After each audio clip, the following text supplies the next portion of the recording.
by combining historical, climate, food, and economic data so you can make informed decisions as we shift into a new era. Here's what was, this is what's coming. Our world is never going back to 2019, so what will the new era look like? And most importantly, what is immediate that will affect the pocketbook and the outlook into next year so we can all get ready? Thank you for joining. I'm your host, David DuByne. We're right along here with Ransom Godwin every Thursday night, 10 p.m. to midnight, keeping you moving through the end of the day, wherever you are on this beautiful blue planet. So, as we choose doorways into 2024, many a mystic school, many a modern idea of a hologram that we're living in, bending reality, morphing reality, we're going to have to step into one of the doorways. Will we step into the one chosen for us through the media that creates a world of darkness, or will we unite as humanity and step through the door that breaks us free of the chains of the bondage that we've been under for the last several thousand years or 150 years here in the United States?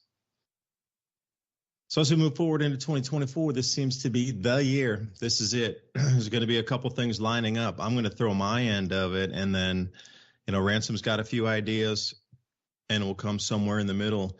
Now, for me, focusing on the food and understanding these four gas giants, the way they are going to align themselves in October of 2024. You would expect disruptions in weather patterns, especially in the harvest season, closer to then. So you would need an excuse in advance why the planting was disrupted, or there's not enough food, or there's substantially down on the yields, and then we have the Red Sea occurring right now to really knock out the ability to deliver all types of agricultural implements and necessities. Also, if we look at the economy, I was looking at Ravi Farber tonight, talking about, looks like October is when we get a crossover. He was working with somebody who's a physicist and astrophysicist that understood numbers and put some charts together.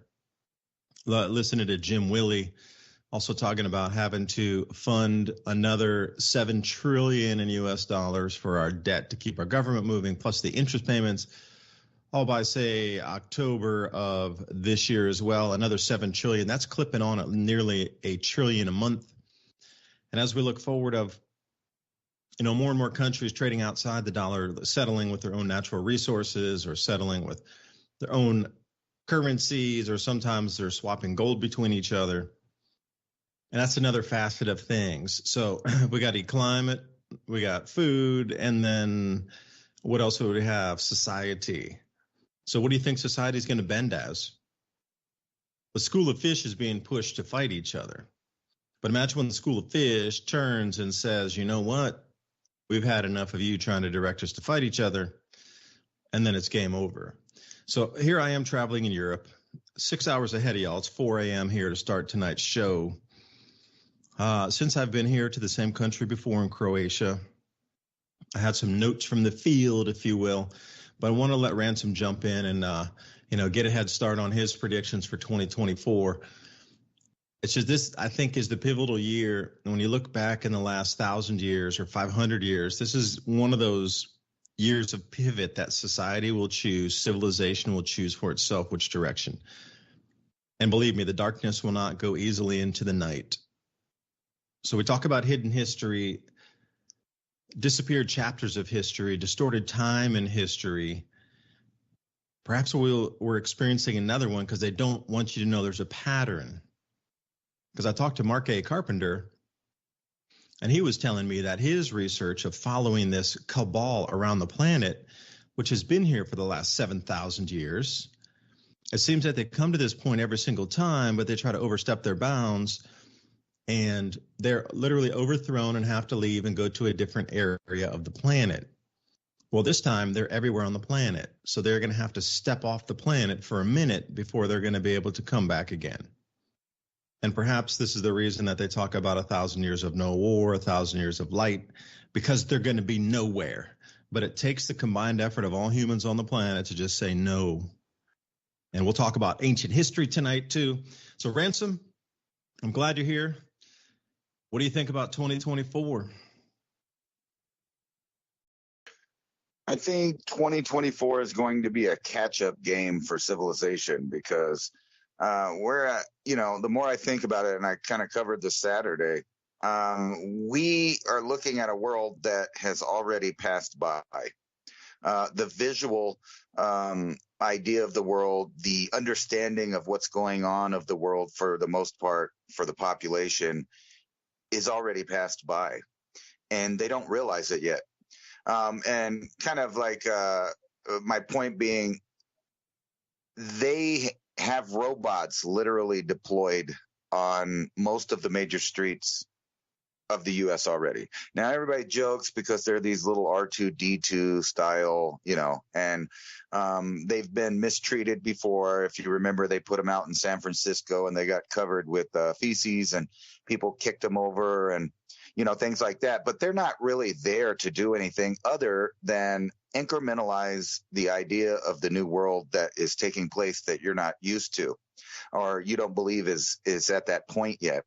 And, a few years ago, right here on this show, we had to tiptoe around subjects because of a thing that was going around the world. And a lot of people had theories about that thing.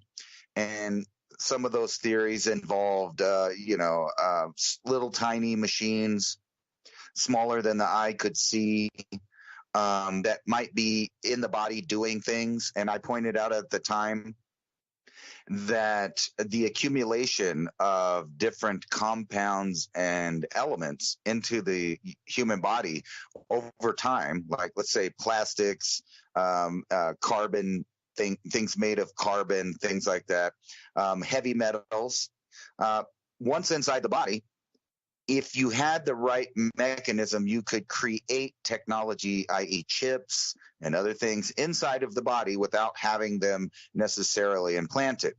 Now, here's a new article from Study Finds. Let me share that with everybody. And this, now talking about a different topic, is where they admit the point in which technology is right now. Revolutionary nanodrones target and eliminate cancer cells. So this is talking about a South Korean research firm that has created these so-called nanodrones. And if you've noticed, they also in South Korea are now playing with, room temperature semiconductors, right? So levitation is now on the field as far as admitting that it's possible to the general public. And this is an article, when you get into it, it talks about the technology where you could send small little tiny machines inside of a body to do different tasks. Now, they're saying it's for a specific task, but keep in mind that one tool can be used for numerous different things. And that's kind of where we're at. It's a catch-up game with the public to find out, oh, you mean they put that in this food now? Oh, you mean that chemical is bad for me? Oh, they really don't have my best interest in heart. And I'm looking through the headlines, and it's exactly as we predicted. All the countries around the world are taking sides in the upcoming conflict. And the way that they're doing that is through the monetary system. So now there's two main monetary systems, and there can be only one, as they say, like on Highlander, right? And you're seeing people switching back and forth. So now all kinds of countries, including former allies to the United States, like Saudi Arabia, is now switching to the BRICS. And then you see other people that were in the BRICS, like Argentina, switching out of it and going back to the U.S. petrodollar. So what we're seeing all around the world is the upcoming event. This event that they're creating may coincide with some kind of natural event. I'm not sure. We sure are, looking like the way the sun's been behaving, that we're going to continue to see volcanic activity, earthquakes, etc. For this, probably, who knows, at least for the short term, but maybe in the long term, depending on which cycle the sun's actually in. And that being said, they're setting it up right now for a whole total new system, and people aren't getting what's really going on. And when you start looking at it from a bigger picture, like a globe, instead of your country or your neighborhood or what you have to, you got to pay bills, you're thinking about that stuff. They know that in your little world, it's hard to think about all of the moving parts of this mechanism going on. And when I look at it, what I see is nations taking sides, forced mass migration through different means, war. Some of it's real. People are running from war, like in Africa and stuff. But in other places where there really is no war, but there's about to be a war, millions of people have already fled those areas and moved into other areas like Europe. So all of the Western world, the United States, Australia, all of Europe has been intaking millions upon millions of people to be at the right place at the right time. That thing is going to be some kind of conflict that involves everybody, and inevitably their dogmas will also be involved in that.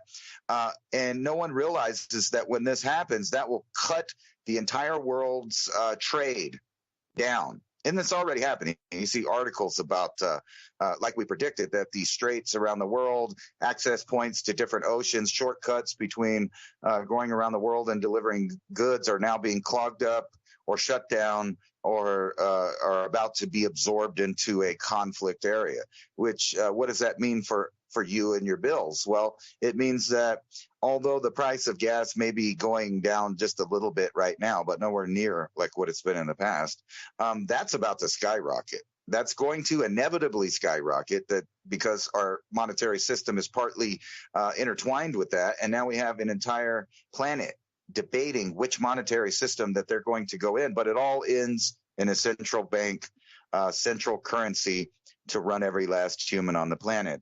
And the people are just slowly catching on to these programs are going when they're almost complete. They're almost done with the program. So they're already moving on to new steps while we're catching up to the old steps. And in this new year, you're going to be offered ever more 2 different lifestyles, 2 different choices. A completely black and white world where you do not get to take the path that you want to take, per se, or the path, with the least obstacles or any of that stuff. They want you to choose this way or that way. And we're going to have to figure out which side is actually beneficial for humankind. So they're not even giving you one of those choices. I mean, it's not like here's a good thing, here's a bad thing, pick one. They're only showing you the bad one. So we kind of have to, realize that there is this other path away from transhumanism, away from global debt slavery, and away from a tyrannical transhuman future that's really, really a nightmare. And you see that future already spinning its tentacles around the apparatuses that run the world right now. And they're pushing for a new civil war. I mean, it's so funny. And I remember we talked about this on this show. When I saw them throw Albert Pike's statue down in Washington, D.C., being the, 33rd degree Freemason, very popular literature that he wrote that all Freemasons were reading at the time. He was respected by all the Freemasons. He was part of their clique. When I saw them tear that down, I knew that they were going in a new direction for sure in America. And that was the signal to the world that the Freemason Judeo-Christian setup that they've been playing, they're going to let that burn. And they're going to allow Marxism to take control of these areas. And it was so obvious to me. And what have you seen since then? The erasing of history. So although you don't probably agree with the statues or what the people that are on the statue stand for, or whatever your thing is, they tore it down to where now it doesn't exist. And when I realized that they were going to tear down the reconciliation statue of all of the statues of the Civil War. Tear down the one that was representing the reunification and peace of the U.S. to become a whole independent one government again, a whole nation. They're going to get rid of that. So they're erasing all of these things, but at the same time, they're pushing you the same ideas from back in those times, and it's like mashup of World War II and the Civil War that they're trying to feed the American people, while in the backdrop, millions and millions of people are coming in. A lot of them not what you think. So I know a lot of people have a stereotype of who's coming across the border, and that's not necessarily true. If you've been paying attention, you know that they're coming from all walks of life, from all places on the U.S., all places in the world. And some of those places don't like us. They don't like our country, and they're more than willing to set up little groups, maybe splinters of their civilization where they're at, if you want to call it that, little cells of operation here to cause what no one's been able to do ever, which is totally destabilize the American people. And there's a reason for that. Number one is freedom of speech, freedom of religion, the First Amendment, the right to press, the right to convey ideas. And number two was, well, everybody knows number two, that's the one to back the first one up. And as a famous person said in the U.S., there's three forms of voting. And what they're going to do is take away those three forms of voting from you, and you'll know when they're gone.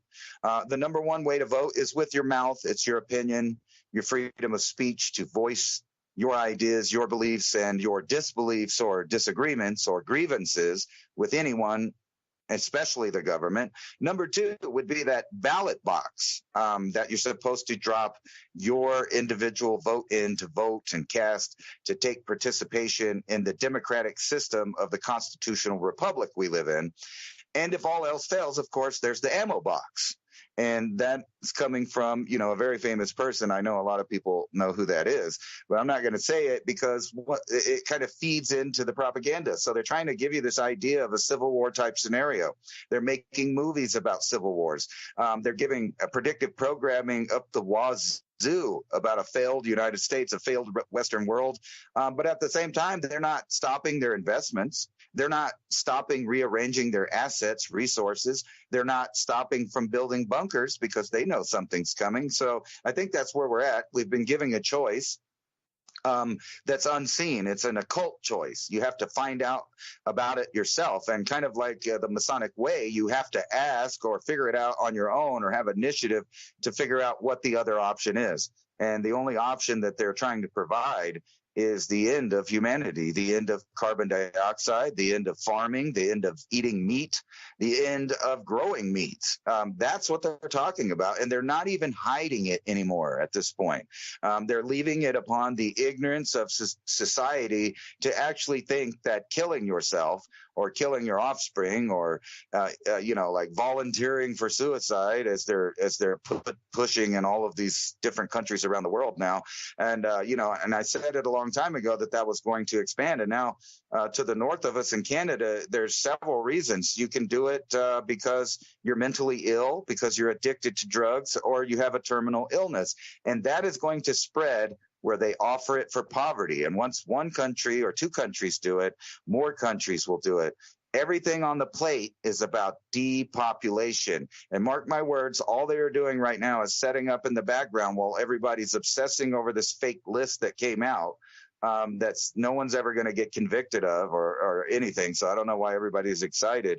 In the backdrop, we're setting up for a major conflict around the world. It's almost inevitable at this point. I would add a fourth choice onto that. Voting would be with your money. But with central bank digital currency, you'll only be able to use it in certain places. And since we don't want to go to some places, maybe those will be the only ones open that will accept said new transaction medium, especially if you want to feed your family. So now we can say we don't want to buy the products and just bankrupt a place, a country, a company, a brand. What if that's not true or able to in the future, where you can literally only spend your money there, even though you don't like the politics, and then whatever direction they take, it won't matter because it's the only two places allotted or allowed to spend your digital currency to purchase food. The Sam's Club, Costco, Dynamic Duo, and then Walmart. And those are the only places you'll be able to get food. Everything else will have been closed. And then at what point do you boycott a store? You literally couldn't. So a couple parallels here. Oh, and first thing, since I'm traveling right now and I sign up for the warnings, because in Serbia right now there's a lot of problems because they use the U.S. voting machines, and the candidate who was supposed to win landslide, like 90% populist person, was going to take on corruption, do a lot of changes. That person had a 90% of the population was going to vote for that guy, and he ended up losing. So they're like, whoa, something's wrong here. Then it come out, find out seems that their election machines were also having some problems there. So there's just been on the street since that time a few weeks back. That's going on as a warning here. So I'm talking about U.S. citizen warnings, urgently advising citizens to leave Lebanon. If you're in Lebanon, I'm sure you also have the emergency warning to leave Lebanon immediately, like yesterday. Do not pack, go. Basically, grab your passport, and that's all you take and get out. It's getting that bad that fast. There's a couple of those around right now. Obviously, the other one's Yemen, et cetera, but ones that are sort of brewing on the background that are about to flare off. Exit Lebanon messages and completely avoid anything in Serbia right now. So you can see the powder keg continues to spin and boil in other places that just come on and off the radar pretty quickly. Because Serbia was our third point exit point. So if you have a plan A, a plan B, and you always need to have a plan C. Well, our tertiary exit point is gone now because that was it. Now what? Okay, it's like that in life. Things change. So if something were to go down and we had to bail and we couldn't get through Hungary, or we couldn't get through Albania down to Greece or something, okay, maybe we have to go to Bosnia, Herzegovina. I did want to visit the Bosnian pyramid, but currently they're not open because it's low season. So I'm trying to write a couple emails to see when they're going to be opening again. It's in a town called Vasko, Vasko, and that's where the Bosnian pyramid is. And I did not know how much incredible new discoveries they've made this.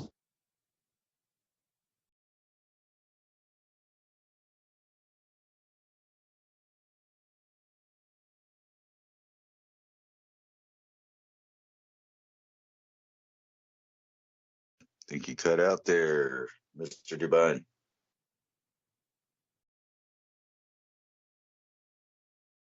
Make sure it's not just my feed.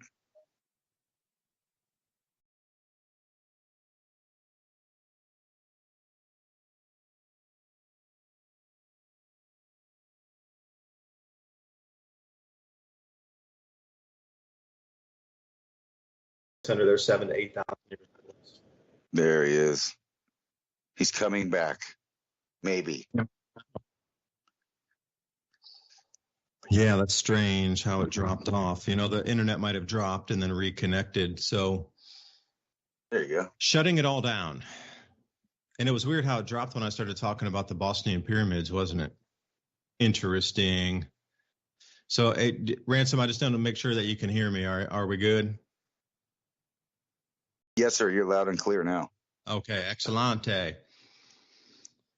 So shutting it all down seems to be the trend on a graph. You can look at the individual ideas or the individual events, but Ransom and we try to find those events on a line, on a graph, scatter graph somewhere. And instead of just pointing one of them, to try to find other events around it that then can make a larger dot that's more, I guess, clear to see, that allows you to get a far better gauge of where the trend is going. So the trend would be shutting it all down. Now, I'm over here on the Adriatic Sea at the moment. They're talking about higher prices coming in because they have to reroute everything down around the Cape of Good Hope and then bringing it through the Mediterranean, then bring it finally all the way over here. which doesn't really make sense. I mean, they're on the sea, cheapest delivery routes on the planet pretty much, but now that everything's 3 weeks behind. Haven't seen many things on the store shelves disappear, but for me, an outsider, I just don't know what's the normal inside a store shelf and how greatly this is really affecting anything that we're seeing. Also, as of January 1st, Croatia became officially an EU member. So as of that day, there was no more local currency called the kuna, and everything moved into the euro. But if you had any kuna left, you had to go to the central bank to change them. And when I say central bank, I mean like the Federal Reserve, print the money for the country, central bank office in Zagreb, which freaks me, blows my mind how you can go change your money in the place they print the money, which for us is like any top security, top secret security to even get in the grounds of that building. Yet this is where you go to change your money here for the final days. So how many people got stranded and lost millions? How many hundreds of millions of dollars are in the wild that are now worthless, worth literally zero? And at the same time, everything got really, really expensive by converting over to the euro. And talk on the street is, how expensive things are getting. People are disgruntled by how quickly the prices have risen. And if you think it's just in America where things are getting more expensive, it's not. It's literally everywhere. And seeing how this conversion of the EU and the euro, a lot of people point the finger at Russia and go, oh, Russia's trying to gobble up and take Ukraine. Oh, they're trying to overthrow. They're trying to jump in and colonize another country. Well, I could point to the euro and say the EU is absolutely a behemoth of invasion economically coming in and eating nations from the inside out. I think probably conservatively 25 to 30% of the wealth of this nation has been stolen by the EU just in the leading up to this time right now. There's new taxes introduced because of a certain percentage of the old tax that was on sales tax, just a general tax of 25% when you purchased anything. Anywhere from 3 to 5% of that now goes back to the EU for their running costs. The EU central bank requires homage payment. So then what do they have to do? Well, then the government here introduces a new 3% tax to try to make up for the lost revenue that was stolen by the EU. Everybody can point out and point fingers and go, oh, China, they're trying to overtake this country. Oh, they're going to take Taiwan. Oh, they're going to try to go get Cambodia. They want to steal and jump in and colonize Myanmar. But when you look at the EU, they're the worst of the worst. They do it openly in your face and say it's progress, but all they're doing is impoverishing. They're like the Borg. After traveling here, I can actually say that the EU is the closest thing to the Borg that we've seen in Star Trek episodes that I've witnessed in my life. The overtaking of a nation and turning it into itself. So they went from a couple of weeks ago to having freedom to be able to get onto the net. So I want to try to go to RT News today because I'm trying to, anybody who's supporting me on Patreon, thank you. Hang loose for a second. I got updates coming. I've been working all day to try to get slides ready for our next video. But I wanted to go to RT News, and it's blocked now. But last week it wasn't blocked.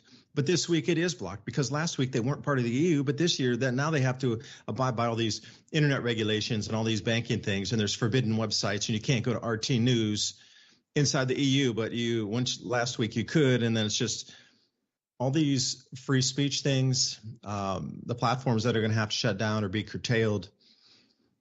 I would look at the EU as a virus across the planet, which needs to be disassembled and deconstructed, and people need to come back to their own.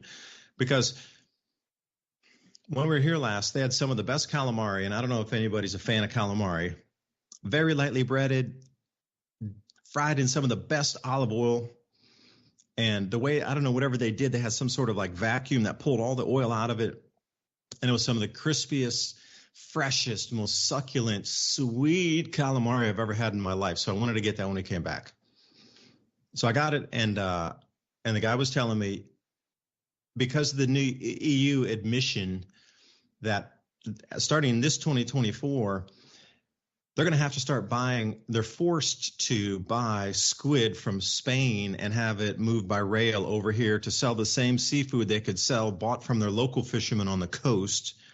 But because of the EU interoperable or inter-exchange trade organization commitments that only about 10%, and now it varies with industry, so don't put my feet to the fire. There's a full list of, some of them are 12%, some of them are 15%, some of them are 9%, of how much of your local industry can be bought and resold in your own nation again. So this, I'm looking at it going, you guys talking black till you're blue in the face, flapping your lips about global warming, yet you want this nation that sits on a sea coast, that has its own fishing fleets, to then buy fish and shrimp and squid from Spain and Portugal all the way across Europe and then run it by rails over here. And I'm thinking, how many other things are going to be like that? And again, the costs that would increase with that.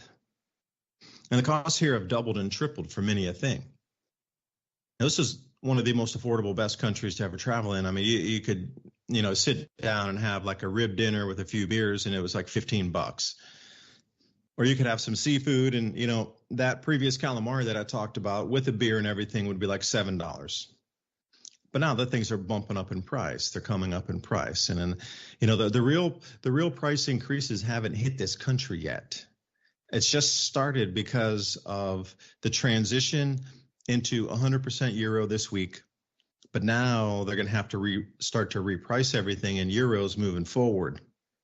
So why would I tell you that?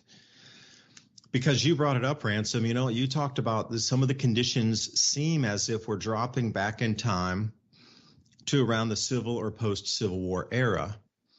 And I was watching Rafi Farber today, and he brought out these crazy charts. And when I say crazy, I mean literally insane charts. Because you and I, when we think about, the takeover of our banking system, okay, Croatia's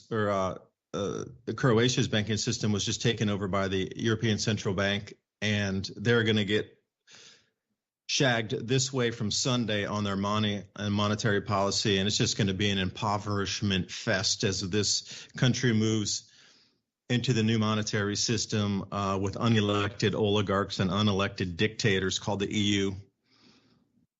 So the Civil War, if we go back, 1865, it finishes. But I will have you jump to the year 1870. So everything we're seeing today really began in 1870. And why would I say that? This is going to give you a quick economic lesson on how they moved to the gold standard to now control the money. Because prior to 1870, from say like the chart that he gives starts in like 1750, we in the United States had a bimetallic standard, meaning that we used both gold and silver to be able to transact, purchase, buy, settle debts, etc., all the way until the year 1870. And what did they do? In 1870, they took us off the bimetallic standard and only moved to a gold standard, which by very definition put gold as the only thing that was recognized as debts settlable, and the gold fell off, and that's why it moved from its traditional 15-to-1 ratio up to 20-to-1 almost instantly. If you're going to change how many ounces of silver it would be to 1 ounce of gold, as soon as they decoupled the bimetallic standard and said we're moving to a gold-only standard for the government issuance of debt, the government issuance, the government operations, the way that you can pay your debts is only going to be in gold. Silver doesn't count anymore. That's great. You paupers down there can use silver for your packs of gum, but it's not going to be used at any level of any, let's say, larger business as we would understand corporations, governments, that only gold from that point. And I didn't realize that was the key to capturing the entire monetary system, was have only the representation as a derivative of the U.S. dollar being a derivative of gold set in stone with the creation of the Federal Reserve in 1913. Until that point, that's why there were so many financial collapses along the way until 1913 came up, and then J.P. Morgan had to bail out the U.S. government in 1912 and 11, and then that led to the creation where they could then control the money issuance and printing was part of the bailout deal. Well, had they stayed on a bimetallic standard, we never would have had that collapse phase from, say, 1880 through, the early 1900s. The reason there was a collapse is because the disconnect of being able to pay for goods and services with two different monies that were accepted back through thousands of years of time. Now it was only gold. And it became so much more expensive for people to obtain the gold because day one after the decoupling, or probably week one after that, like I say, the traditional amount was 15.5 to 1. So it took 15.5 ounces of silver to obtain 1 ounce of gold. Well, a week later, you're up above 20. Months later, it was 22 to 1. So you just suddenly, even though you had physical metal, you were losing money hand over fist. You lost 25% of your value. And this really is what started to set it in, because silver was demonetized at that point. And the only thing from the inflation era beginning was then gold. So to control the entire monetary system, it can only be a one exchange to one. So once it was a quote unquote gold standard,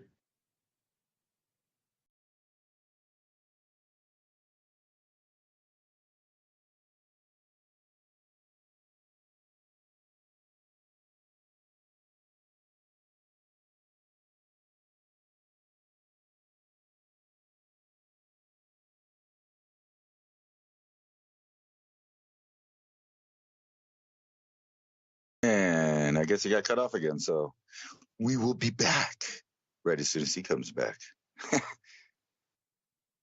And he was talking about, or I was also, the similarities between now and the Civil War.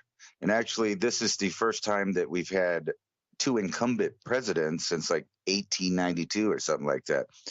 So that's another thing that they're just going to keep pushing, is that two-party system of old. And they're just not going to stop. While it seemingly is both parties are doing the same thing. It's stagnation, inflation, because we all know that the banks are running the show. So it doesn't matter which side you kind of get on there. What are the central banks about to do? And it seems like they're converting over to this last version of money that we're going to have on Earth, unless you're trading in gold, because there are going to be black markets that open up, because gold is real wealth, and it always has been. That's probably the only way that anyone will get around the new system, is by using heavy metals and barter. And then when you think about how much surveillance is now done by everything, it's going to be really hard to have a barter system in place. And speaking of that, not that it's a new thing, but the FBI continues to raid Amish farmers all the time. Here's an article from Adam Salazar.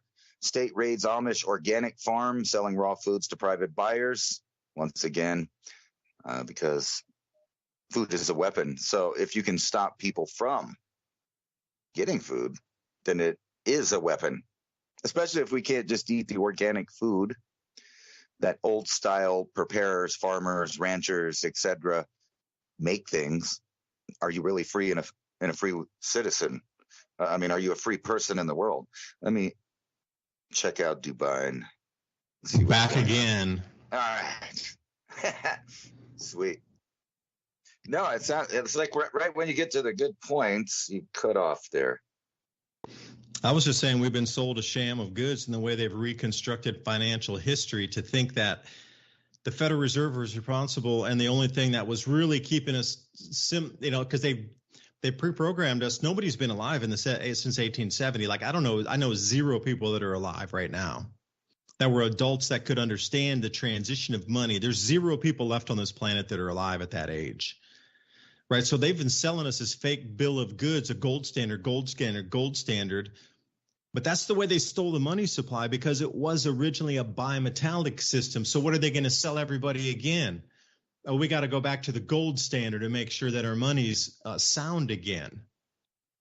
No, we have to go back to a bimetallic system to make sure our money remains sound again. If you can be gold only, then you can control and manipulate the system from day one again. You don't have to wait those umpteen years from 1870 to 1913. You just start day one because you made it into gold standard again without the silver as the base also.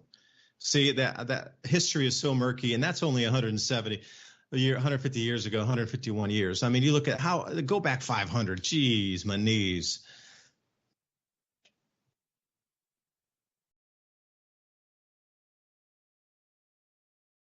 That was my climactic wind up on that thought before I got cut off the air there.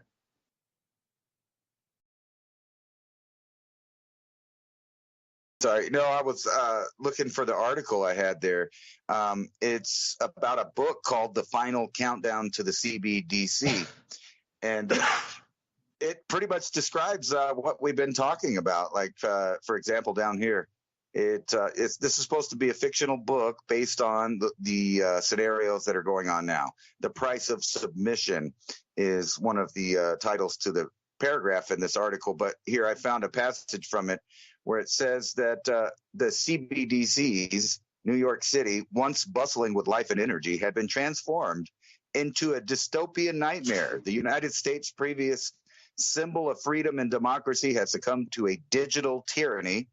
Despair and hopelessness filled the city with the relentless onslaught of propaganda on the airwaves and the constant hum of drones overhead casting dark, oppressive shadows on the streets below. I guess that's that's 2024 any city. Right.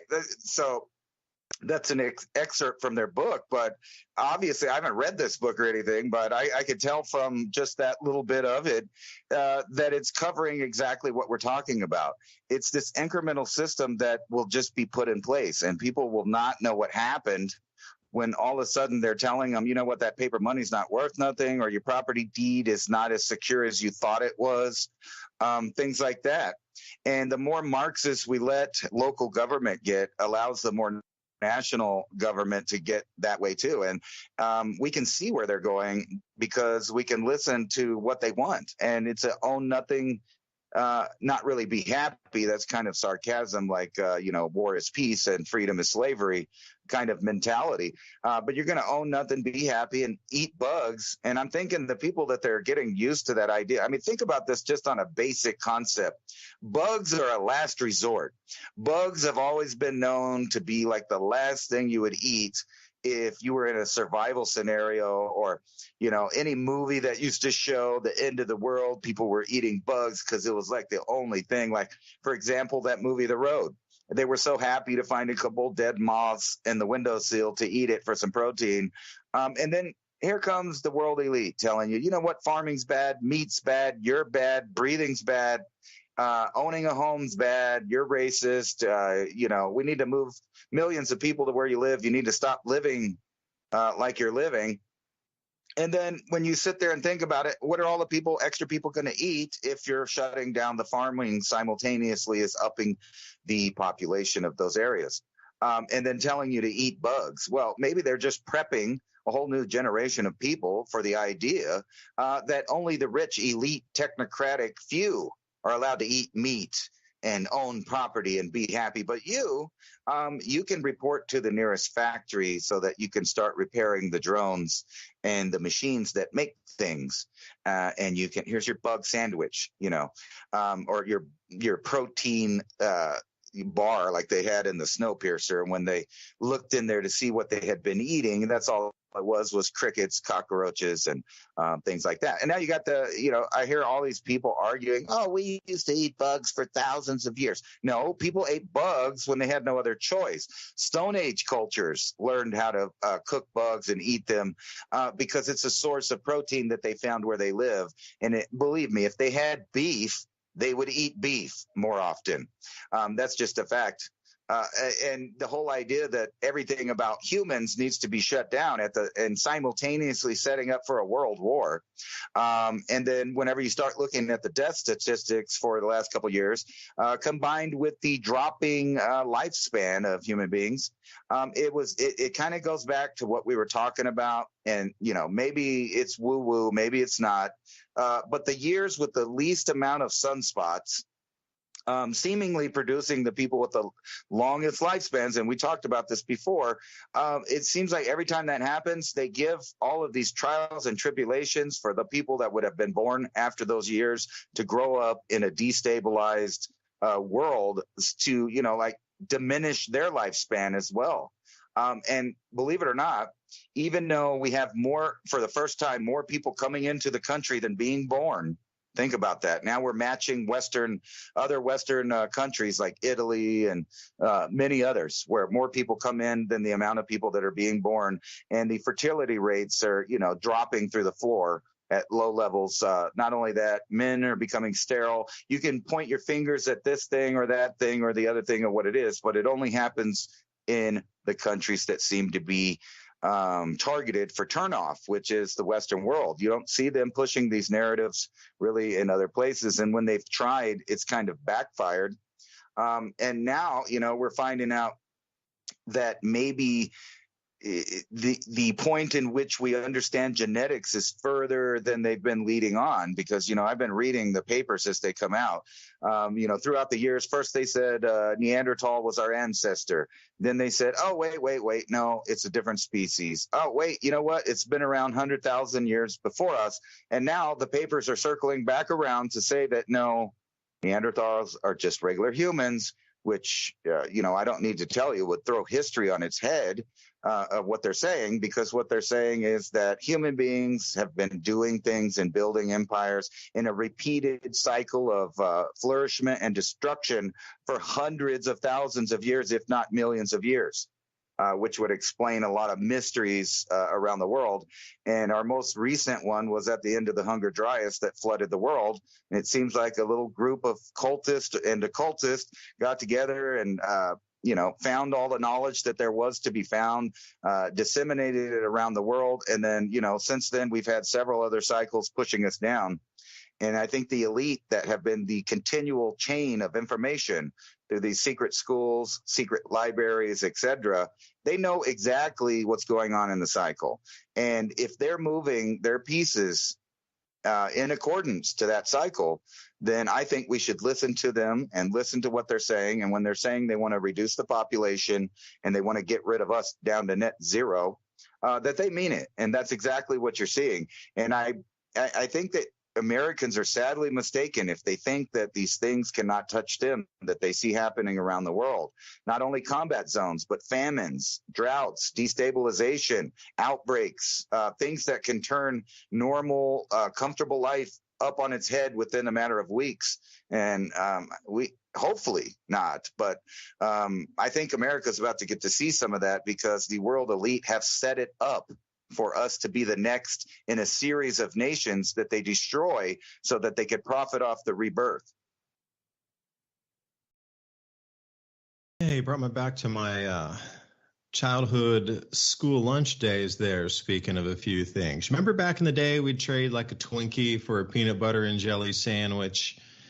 Well, the kids in the modern era are going to have to trade their cockroach milk for a mosquito burger. This is the kind of world I don't want kids growing up in that world. Cockroach milk is a little much for me, We weren't never intended to eat such things or drink such things. And I'll tell you, Ransom, that term electromagnetic birthing, there's really some validity to it. So you look at it, who's that, Munger and Soros and those guys who live, they each live to be 99 years old. And Berkshire Hathaway as well with Warren Buffett, he's up in his late 90s also. Think about that. They were all born in the same low solar cycle. And that's how they extended these lifetimes. And think about all the wars that come up. World War I, immediately right after that. World War II, and then where do we sit now? We're coming into, and we'll drop off this solar cycle into the lowest of electromagnetic activity on our sun in some 400 years plus. So if you think somebody can live to be 99 years average or 100 years average on an extremely low amount of solar activity, circa 1920s, what do you think would happen if you were to give it the lowest solar activity in 400 years? The average lifespan would probably, 120? Now think about that for a second, how much that would bend society. If you had an entire generation that would live to be average of 120 years old, but then subsequently every generation born after them would be lower and lower and lower in the average lifespan, where it would bring it back into the 80s again. So you'd have this one like outlier generation that would live to be 100 and 125 years old on average, but everything else after that, they would all die when they're 80. There would be a lot of questions asked, like, whoa, what happened? And I'm just wondering if we can build like the Hadron Collider and stuff. Do you think it's possible that there are rooms built or buildings or facilities that can manipulate the electromagnetic field, that the elite and some of their planned pregnancies, the woman would move into that facility for the full 9 months of gestation, and they could tweak the magnetic field within the room and guarantee 100% using science that that child born would live to be 100. You know, that nothing technology anymore is past the possibility. And, you know, we could talk about the great take-in and the mortgage bail-in when we come back. But what about the Bitcoin time traveler? Because you were talking, that quote that you wrote there or read about New York City and the envisioned future of an impoverished world living off bugs and straw huts for pretty much everybody. The Bitcoin time traveler, he popped back and talked about something called the Bitcoin citadels, where it described perfectly with what you described as New York City as the complete opposite of a full collapse society. Drugs, crime, malnutrition, disease, just like a full collapse society living within remnants of the old previous, what we understand as functional society. But within that, there were these bastions that were technological, all robot driven, all robot controlled. And even like 0.3 of a Bitcoin was enough to, or was it 0.03 Bitcoin was enough to allow you entry in there for the basic rudimentary daily living and what would be considered opulence and king and queen compared to the outside world. And a full Bitcoin would provide you with something that we consider of the elite of today's lifestyle for the rest of your life. But the thing is, you had to exist in these Bitcoin citadels. And when I say citadel, they were, you know, regions. They weren't just a mountaintop with a big fort on it. They were full regions with big walls around them. Then you start to look at some of these future dystopian movies where there's always these areas with giant walls around places. So whether the Bitcoin time traveler is talking about, we are at this point now where there's going to be a drastic shift in the society where previous workings of normal things are going to constrict more. But that's only in the Western world. You know, because you got to think about all the talk of the BRICS and the BRICS nations and the movement and the, you know, the seemingly massive growth now in monies moving over to, well, what was previously considered developing nations or less developed nations, third world nations. There's a ton of money moving in there now. And as I've been trying to work on my Patreon video for this next update, the huge amount of money that is flowing into Africa and the amount of roads being constructed right now is very much similar to the New Deal, what you would consider in America during the Great Depression, to put all these people to work, to get them on dam building projects, road building projects, railway projects. Like, as I see it so far, you know, they're dissecting Africa into several networks of north-south roads, which are all being financed by China and Russia. And I look at it and I go, damn, those are some fine looking roads. You know, I understand. I know what a good road or a bad road looks like. Is it, you know, they boiled up a 55-gallon drum of tar and then poured it one at a time? Or did we use real, what we consider like asphalt equipment and then rollers after that to give it more of a smooth surface? It's the latter. They're bringing in huge equipment and doing like double lane highways all the way through, not single lane, double lane with medians, etc. All the way from Eritrea and that area next to the New Renaissance Dam that cuts all the way down to Kenya. And they are planning for it to run the coast all the way down to South Africa. And from South Africa, again, they're going to shoot one literally straight going through Zimbabwe up all the way to through Chad, right to where the edge of eventually popping out at Egypt and the Mediterranean Sea. We're talking about hundreds of thousands of miles of 4-lane highways being installed right now. So somewhere the money is going to shift to, they need to restart the debt system. So everybody's got the idea that, okay, the system's going to collapse, but it'll never stay collapsed forever. That's the whole thing. Yeah, they might move the wealth from the Western nations into the developing nations, but for sure they want to keep that money pivoting train moving. So how do you do it? You need to reissue new debt in a new system. So if that Strauss and Howe book, The Fourth Turning, if nobody's read it, obviously you need to read it. It's like the base to let it understand where the new cycle begins and where the wealth is moving to and how things will be funded to allow the next fourth turning to unfold. It's starting in Africa, and I unequivocally, without a doubt, will go to my grave saying that Africa will be as wealthy as the United States. During times of both prosperity and disparity, through the rise and fall of great dynasties and civilizations, gold has maintained its purchasing power as a reliable store of value for millennia. Gold has been used as money since 560 BC, when King Croesus of Lydia created a gold coin in his own image. Ever since, it has continued to increase its long-term value and remains the world's most universally accepted form of money. Today, the demand for gold continues to flourish globally. History proves that fiat paper money is designed to go to zero through inflation, whereas gold has intrinsic value in which it maintains forever. Paper money is a debt instrument. Gold is an asset of wealth in its own right. It does not depend upon any governments, corporations, or individuals' promise to repay. ITM Trading has spent the last 27 plus years developing a team of expert researchers and analysts to make this possible. Simply put, we build strategies which are historically proven to protect your wealth and assets through any economic downturn or currency collapse. Schedule your free gold and silver strategy call 866-834-1422. That's 866-834-1422. Or go to learn.itmtrading.com/MIAC and keep watching Mountain High Time and Mini Ice Age Conversations if you know what's good for you. Norman Rockwell's Freedom from Want painting depicts one of the most peaceful scenes in American life as a family gathers around a holiday dinner table to give thanks, eat, talk, laugh, and share in an abundance of blessings.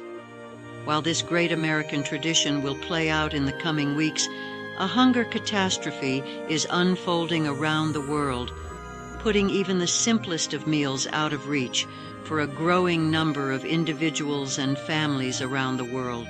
Right now, nearly 1/3 of the world is food insecure, with over 828 million people going to bed hungry each night. 149 million children experience stunted growth and development due to a chronic lack of essential nutrients. As many as 50 million people in 45 countries are at immediate risk of famine, and more than 45 million children suffer from acute malnutrition or wasting, a devastating condition where a child's body is so starved of nutrients it begins to consume itself. These numbers are staggering, and behind every one of them is a real person. More than 44 million people in the U.S. face hunger, including 1 in 5 children. Millions of people in the U.S. don't have enough food to eat or don't have access to healthy food. This is a big problem, but together we can solve it. Although it isn't always obvious who is going without food or facing food insecurity, it might be your friend, your grandparents, or a coworker who is struggling to put food on the table. It could be a neighbor, the friendly elderly couple down the street. Maybe it's a single dad or mom who might need help. We all have tough times. That's why investing in emergency food storage is a must for you and your family's long-term safety net, but it can also be a life-saving gift. So in this giving season, you could help others by providing a helping hand to those in need of a little extra to make it through. As we always say, those who know what's coming are using today to prepare. American families are preparing. Folks are investing in emergency food storage. And you should be too, and you can start today with ADAPT 2030. Right now you can save $200 on a 3-month emergency food supply for yourself, or even better, for someone in need. Make this holiday season truly a happy one. My Patriot Supply, the country's largest preparedness company, is more than equipped to stock your shelves. Their best-selling 3-month emergency food kit provides delicious breakfasts, lunches, and dinners that last up. Something you want to support, please consider a donation. Revolution Radio, you can go right to the donate tab, and they also have the QR codes right there for the crypto. Speaking of the Bitcoin citadels right before the break, many ways to support as we move into 2024. Perhaps they'll take ounces of silver too, but that might get confiscated in the mail. Smart mail deliverers might see that and whoosh, your envelope just disappeared. It's too heavy. It's a 1-ounce envelope. Now, just as we get started for the next segment here, like I say, traveling in Croatia, and we'd been here before in 2019 prior to the vid breaking out. And I wanted to just give you a couple of my ideas on how the society has forever changed and will never come back again. Now, a couple of the things that you have to think about here is, in the United States, if you're listening, our lockdowns, depending on which state you were not nearly as intense. Like here, they had fences up. And if you were not vaccinated, you were on that side of the fence. You were not allowed over here. You were not allowed in the stores to buy water or food or your daily necessities. They didn't give a shit if you died or lived. They really just didn't care. The fences were up, and it was hard pipe-hitting separation between those who did and those who didn't. And if you didn't, they wanted you to die anyway. And that's the way that this, and I couldn't believe that some of the signs were still up, even though for the New Year's of like, you non-vaccinated people have to stay on that side of the fence. If you step over, you will be instantly arrested. Like this is still on some of the signs that I'd seen out along the waterfront in Split when we were down there for New Year. And I was thinking, okay. So we have to go into it with that kind of recollection. And for us before, when we first came here, like walking through the old city, there's a bunch of little doorways, a bunch of little windows, and that's going to disrupt my broadcast every time a image gets sent. So mom and pops would cook food, or they would give you, they'd make their homemade rakia, and all the doors were open and people's front windows were open, and you could just go buy something from a local family as you were walking along. Little door, like it'd be one door where you come into your house, but it would be open with a little table in front of it. None of that this time, all totally closed. The only thing left were the big chain bakeries and the big chain stores and the big chain restaurants. That's the only thing that survived through COVID here.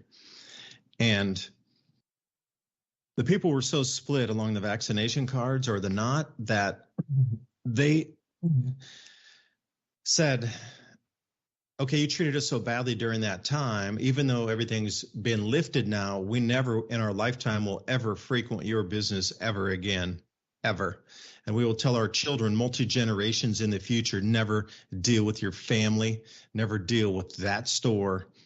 So there's been even though everything's finished now, the memories of how horribly people were treated is now moving into the spending rift in the country where, yeah, people are never going to ever go into those stores or spend their money again in the restaurants, et cetera.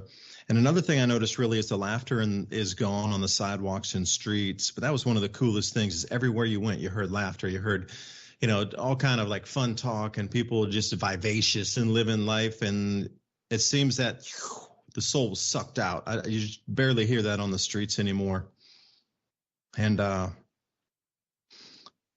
at the same time, a lot of people had started to order in, and there is something similar to like Uber Eats called Wolt, W-O-L-T, and they have the blue boxes on the back of their bikes and everything. If you sit in a restaurant, like we like to sit around and have macchiato and just chill out and, sit on the street side cafe and just watch life go by, you'll see 30 or 40 of the Wolts go by in half an hour. Like the whole thing was there was such a social culture before, where people, if you wanted to go out and you wanted to buy anything, you had to take your body out and go do it and go have cafe and all. But I'm seeing a huge, massive amount of people have just decided to order in, and the same thing goes.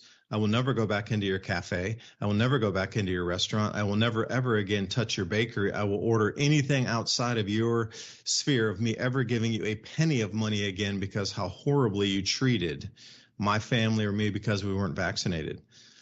So it seems like there's a huge amount of ordering from this Wolt company like a Uber Eats. And it was never like that. People always went out to go get their dailies. And here's another thing, too. Like this coin-operated coffee machine.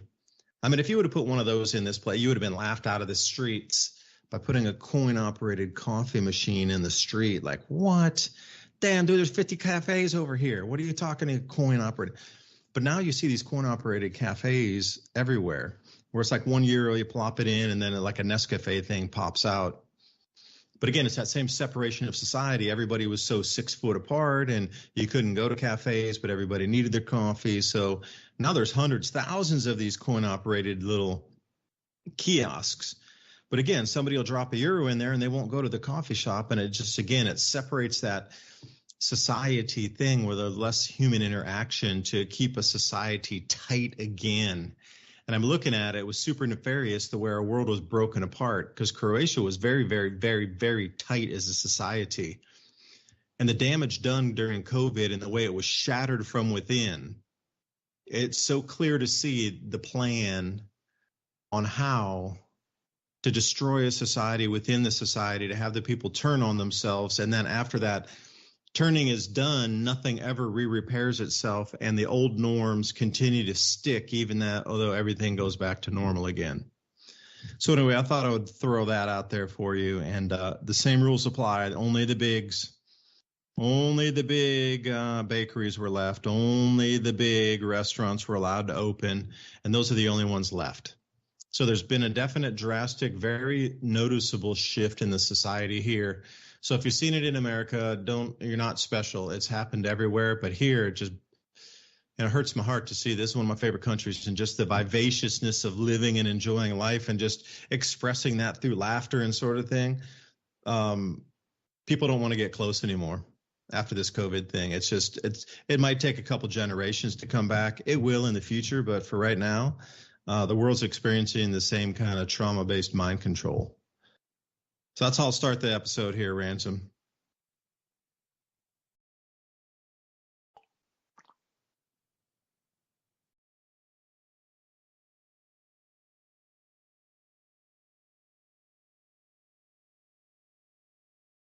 Oh, your microphone's on, or your mic's muted.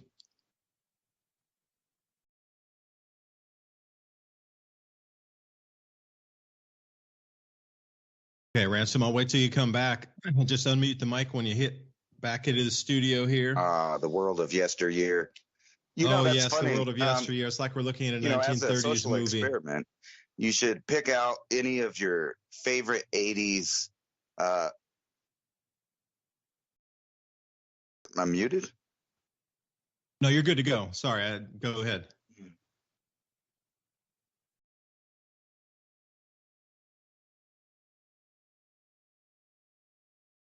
Now you're muted again. Unmute and then continue with the 80s. Sorry, I was on the wrong headset, so I was delayed. That's it. Sorry about that. No, I was saying as a social experiment, think about any of your favorite 80s movies. And, in that movie, they'll show the character and he'll go outside or for whatever reason, and you get to meet the neighbors because everybody knew their neighbors back in the day, right? So it didn't matter where you live, New Mexico, California, New York, Philadelphia, Detroit, whatever. In the 80s, you knew who your neighbors were. And then it progressively got to where, people were uncomfortable to go outside and talk to their neighbors. And then it became, less about knowing who your neighbors are at all because people would die and they would leave their property to their offspring or the bank got it or whatever. So neighborhoods started changing and then strangers would move in. And then, we got this whole phenomenon where you didn't even talk to your neighbors. And then fast forward to, what you're talking about, the lockdowns around the world that fundamentally changed and transformed the world. And you were mentioning some things that happened here, like where I live. All the mom and pops restaurants were hurting. I mean, they were, really messing with them about wearing extra garments, about putting up little walls that, obviously were cartoonish and wouldn't stop anything at the registers. They made, people do curb pickup. They reinforced that idea that interacting with society is dangerous to you, right? And then they even give you the little distance that you should keep away from people. And more than half of the population, at least, believe that hook, line, and sinker, the whole mentality of it. And then when you look at what really happened, not the social part of it, but what happened as far as the reality of it, the only things that stayed open were the big chain stores. And what did they do? They cut the amount of products they had. At least where I live, I know they cut the products, they shortened the shelves, and then they cut the hours in half. Now, what does that do? Well, it allows them to not pay a lot of people anymore. It also allows them to only be open for certain hours of the day. And if you really think about it, they're moving you into that kind of society. And I have pointed out, they're opening up AI restaurants and AI workers, that will stock things faster, better, etc. I guess that's open to, opinion there. But the numbers won't argue. And the whole world is set up in this just-in-time business model.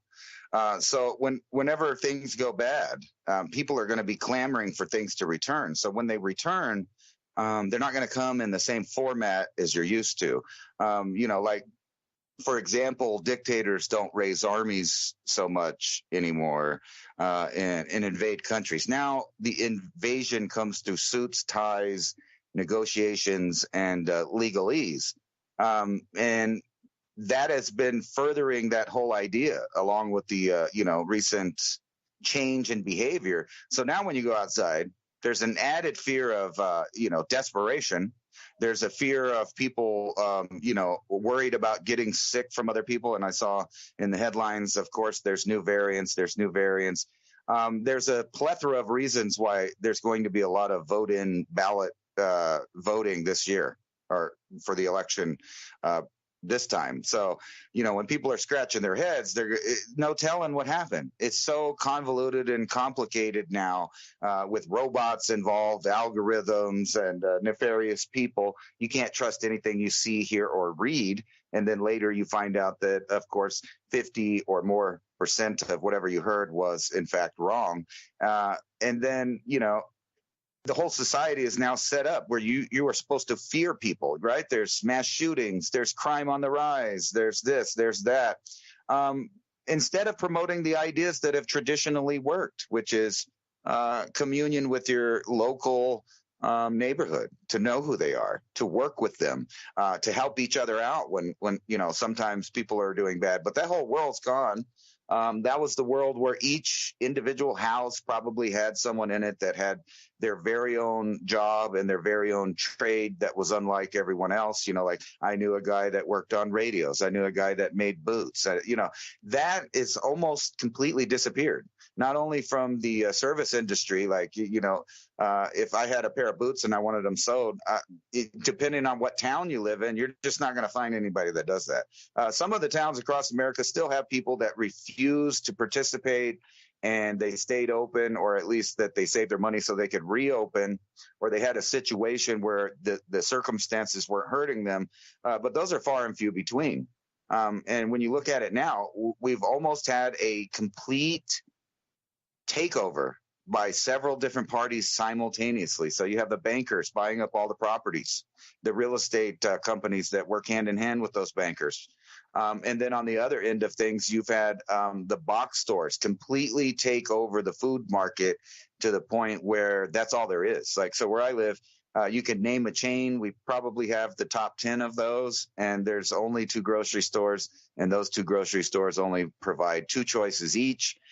So it is almost literally like shopping at the government store. I'm surprised that the labels and everything are not just black and white, kind of like the USDA cheese, crackers, and honey bears. And think about that for the 80s, the good times when the government actually helped feed people that were in need instead of giving them a digital soup kitchen card to go down and, buy things that are food-like stuffs that are at the grocery store. So even before people realize that there is a problem with shipping and the amount of food that is coming in and available, they would have already had 5 or 6 years of, straight diet of these food-like stuffs where they didn't notice. But I noticed because we only buy certain things. I know that the price of butter has skyrocketed. The price of eggs has skyrocketed. Meat has skyrocketed. All of the real foods has gone up in price. The ones that are kind of secretive, weirdly in today's world, like, the staples that everybody was used to, beans, rice, etc. When you go look for those in big packages, they're gone. People are figuring out what's going on, certain people, and other people are just left in the dark playing catch up. And unfortunately, I think, and then now we're at $34 trillion in debt. The bubble has to pop. We have so many bubbles going on that are aligning with this transition of world governance. And that's what we're seeing. And I don't think that there's going to be any other outcome than all parties agreeing to have a communist capitalist society that's a crony capital society that's only run from the top, that only supports the elite, and they will decide what your opinions are, where you will bank, where you will eat, where you will shop.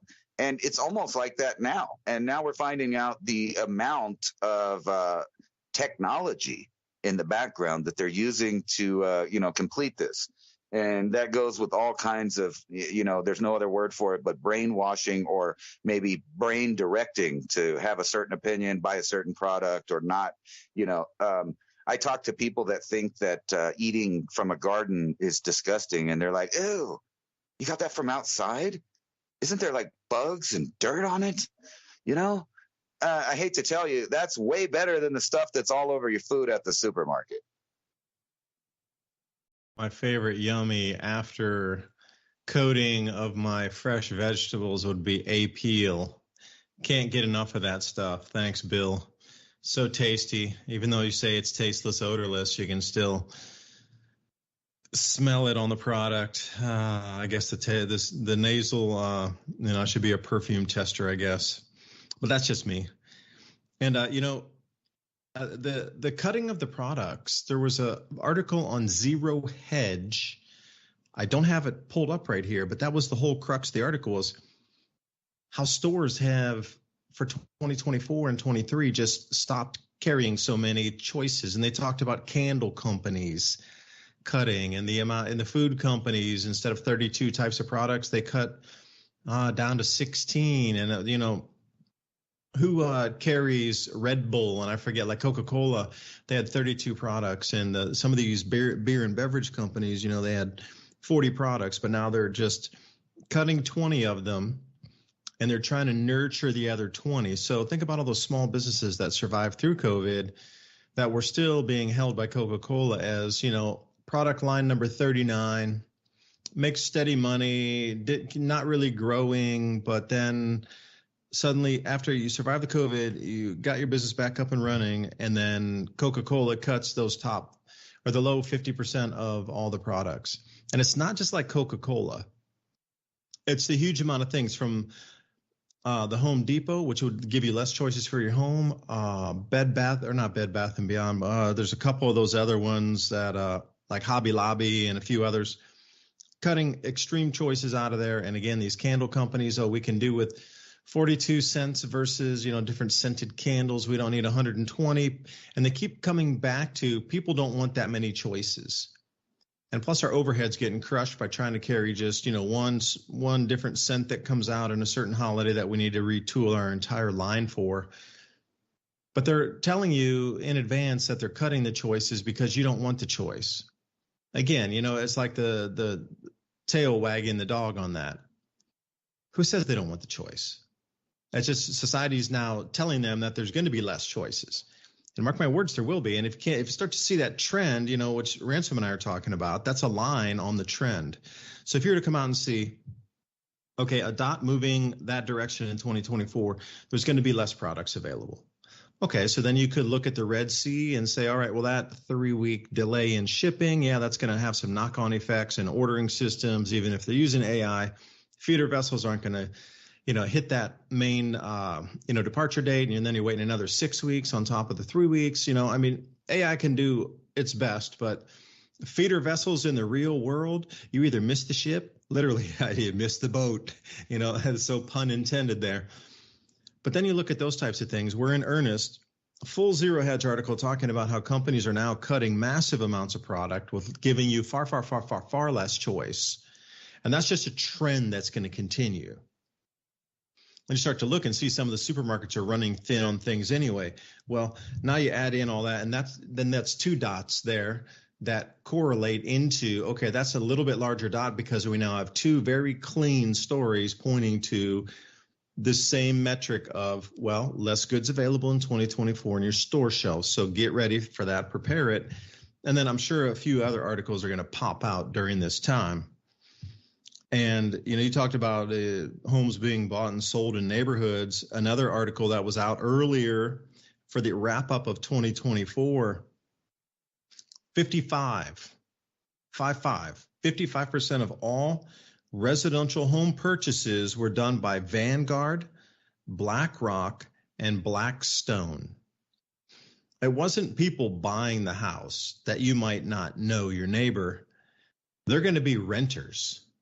So if you look at all the home purchases in 2023 and you think, man, there was a lot of real estate bought and sold and prices are up and prices are crashing, prices are sideways, it doesn't matter. 55% of all homes in America bought and sold were bought and sold by investment companies. Not me and you as a family that needs a house, but by Vanguard and BlackRock. This whole world being gobbled up by corporations where you're going to have to re-rent everything under their rules. I don't like that, nor should anybody else. But here's a good one. Since we've been speaking about global government, and this is another one off of Zero Hedge, one of my favorite sites here. 2024, the year global government takes shape. And again, the first sentence starts off here: total control of every aspect of life for every single person on the planet. That's the goal. So when you come to the misnomer of global government, it's the misnomer. There never will be, as you know, a global government, air quotes, quote unquote, because then you could overthrow it. You could organize against it. So it's going to be a global governance structure. So for sure, let's talk about a couple of these things here. They're not going to declare themselves as this is now your one world government. That will never, ever happen, ever. Because again, once you have something to point the fingers at, it's just going to be a bunch of suggestions. They're never going to abolish nationhood either. You can't. You need that national or the national divide to continue to fund the wars, to continue to point the finger at those people causing the problems. There's never going to be a one world and suddenly you wake up and like on the news one day they say, hey, you know what? There's no more borders. It's a world utopia. That is never going to happen either. So you can just mark those 2 things off your, oh, this is what's going to happen when we get to the global governance or global government. Nope, they won't declare themselves and they're never going to abolish borders. There's never going to be an overt declaration of the change of the old system to the new system, because you will know that they have changed or in the process of changing systems. So we're going to get this overt change that Ransom and myself talk about every week here. Is there's new models that are ongoing and incrementally introduced at a nonstop rate. Sometimes it's faster, sometimes it's slower, but it's continuous change. And they're coming into a monosystematic skeleton of our previous world where there will be only one, the Highlander model. That's pretty, and it's a great way to do it. Instead of saying, one world government, you could say a Highlander model of governance, something like that. I mean, like you kept talking about communism, socialism, democracy, monarchies, capitalism, tyrannies, all squished into one thing. I don't know. They're going to try I call it different farming methods. They're going to try to blend all of these farming methods into the Highlander model. So again, what they put is these different types of methods that might be distributed across the planet, but I think they're going to be a hybridization of all munched on top of each other, mashed together as mashed potatoes, and they're going to try their best to divide using the system, conquer using the system, and economically dominate using the same system. Because if you can, like I say, it would be a meld of capitalism, but wait, it's a monarchy. Oh, wait, it's unelected officials controlling the capitalism and controlling the financial markets. Wait, with a little bit of communism to control the serfs, with the socialism, and then, we can wrap it in under the guise of democracy. You see, oh, wait, we're already here. Like, you see what I mean? We're already here. This is just the consolidation for the final phase on grip of power. And the rough model can only work if all sovereign powers are truly just in name only. So you think the president of the United States? Nope, there is none. It's just like a vestigial, as they would say here, a vestige, or just like a phantom of itself behind. There's really no power behind it. It's just like a front puppet. Really, the real power lies behind the governance structure. It does bring us into what digital money, digital ID, and then the whole climate action thing to wrap it all into. So the digital money, CBDCs, that way they can control how you spend, but you're going to need the digital ID to put all your birth information and all your driver's license information. It's so secure for you, your retinal print, your fingerprint. Also, you can access the digital money system. So you see how cleverly they wrap those two together. Now, fast track it when we get into food, when it gets a little less or a little more expensive, a little less available. Heaven forbid we get into a war where we get into rationing. Oh, wait, that's how they would fast track everybody, wouldn't they? You need a digital rationing card. Oh, wait, now you can use the digital money for free. We know you can't earn the money, so government gives you the money. As long as you have the digital ID, see, they're going to wrap you in a super fast track. Now, the last thing is the climate action, because this is the never-ending boogeyman that can be used for everything. And this is truly the thing that ties it in. And I never understood why my channel was so shadow banned all the time when me and Christian started talking about how the grabbing of the food supply across the world would be tied to your actions, your words, all wrapped into the digital ID. And when Christian started talking, I haven't heard from him in ages. I've been reaching out and I haven't heard from him. But Christian, if you're listening, yeah, man, stay safe out there and keep hiding, because I know a few people are looking for you. Run, rabbit, run. The climate action is the thing that is, like I say, the never-ending boogeyman, because this is truly how they do it. They keep they'll keep talking about the interoperability and what's that? The consideration design. They're going to always have something out there that's going to be from the World Economic Forum. That's a coordinated, climate action committee, climate action committee, and humans are not evolved enough to solve this or even wrap their heads around it. So we have to be in control of all of it. And they're never going to come out with a global governance structure and say, yes, we're the global government. We're going to do this and charge a global tax because we're the global government. All they're going to do is keep saying projections and think tanks and keep moving you through on these different issues. You're going to be forced, but you won't know you're forced. So they're going to keep throwing this thing. And really, as we see it now in 2024, energy and transport are the first things to be affected. Well, that was always the plan, to limit your amount of travel, to limit the consumption of the amount of gallons of fuel you use, the limit of your transportation outside the electric grid system or your compliance, because we could turn off your electric car, and your reward as a good obedient citizen to allow you to transport or move or travel. Anybody can do that with a fossil fuel driven car that's off a computer system that can't be shut down. Now, the whole thing is they want to enter a global carbon tax, but so far they've run up against a bunch of headwinds on this. People that with any half of a brain can go back in the climate record and look and go, wait, that climate gate thing, they cooled the past to make it look like it was a continuous warming. Although they cut down the heat spike, in the 1930s, and they made it substantially up to 0.4 of a degree cooler, some areas 0.6 of a degree cooler, to make that area in the Dust Bowl in the 1930s drop way down in temperature, because they wouldn't let you to see an equivalent heat spike back in the 1930s. That'd be like a centennial thing, 100-year cycle. So they cooled the pass considerably to make it look that since the 1850s, look, it's just trending up and up and up. Nothing's ever, it's just us making.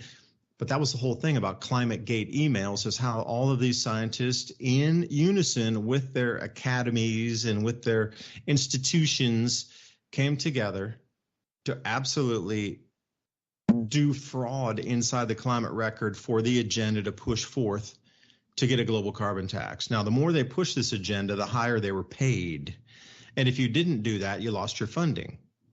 So the only people still really left in the climate game are those calling it out that were disenfranchised and removed out of their positions because they would not kowtow to the new system. And they're still in there fighting, trying to make people aware. Or the ones who had said, you know what, I'm not even going to try to fight it. I worked my whole life so far, and I got a family to feed, and I got a house payment. And you know what, I don't care what I say. As long as I get my money, I just don't care. Those type of people are still, and unfortunately, are now the heads of all the institutions. There's no more no yes man in there. Everybody's a yes man in the higher institutions that are participating in the climate change, from the COP28 to your local university, your local high school professor, or your local high school science teacher. They are all completely in agreement that they will only preach the climate gospel or they will lose their jobs. So they'll say whatever they want. They need a paycheck. Now, here's the whole thing about that. How does it work? Well, there's going to be an impartial international climate change expert committees that will then give suggestions to governments on how they would recommend government policy change. There'll never be somebody at the top on the top global government pointing a finger and go, you know what, you're going to change that. Everybody's only going to be able to fly 1,000 miles this year and make it so. Make it so, number one. It's never going to be like that. The way they're going to do it is continuously use the guise of climate change. I'll say it again, impartial international climate change experts that will then recommend policy to every single nation, and it will be the exact same policy, and all nations will move into action unanimously like they did with COVID. And this will not be televised. The revolution will not be televised, nor will the awareness of global government, because once you know you got bait and switched into a new system and you got hooked into a new money and you've lost these freedoms, then what? Then people are going to get super angry and they're going to be like, no, we don't want to do that. But who do you go after? Everything's so distributed at that point.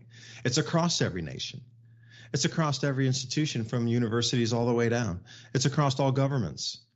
It's across all sectors of learning and finance. Where would you even start to cut off the head of Medusa there?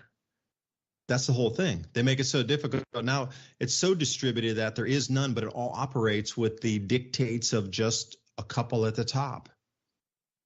So anyway, I think you got my idea there, Ransom. I'm going to leave it and let you ramble on that, chew on that fat, if you will. I think that's going to be grub fat or caterpillar fat. Either one, we could chew on that kind of fat.